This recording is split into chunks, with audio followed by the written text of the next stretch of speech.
একটা মাটির হাড় আর একটা অচেনা কড়া-নাড়া। মেঘলা তখনও জানত না ওই মুহূর্ত থেকেই তার জীবনের সবচেয়ে বড় রহস্য শুরু হতে চলেছে। মেঘলা ছোটবেলা থেকেই মাটি খুব ভালোবাসতো।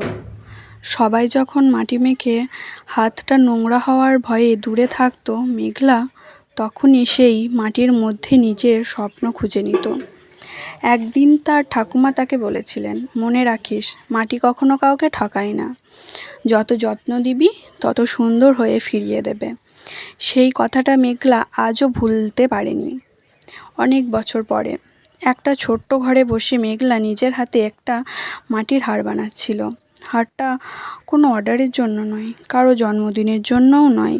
সে জানতো না এই হাড়টা কার গলায় যাবে, তবুও সে প্রতিটি নকশা এমন যত্ন নিয়ে বানাচ্ছিল যেন যেই মানুষটা এটা পড়বে সে একদিন আয়নায় নিজেকে দেখে একটু হলেও হাসবে।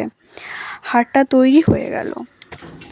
মেঘলা আলতো করে নিজের হাতে তুলে নিয়ে শুধু একটা কথাই বলল, তুমি যার কাছে যাবে তাকে একটু সুখ দিও। ঠিক তখনই দরজায় 3 বার কড়া নাড়ার শব্দ হলো। মেঘলা দরজাটা খুলে অবাক হয়ে গেল।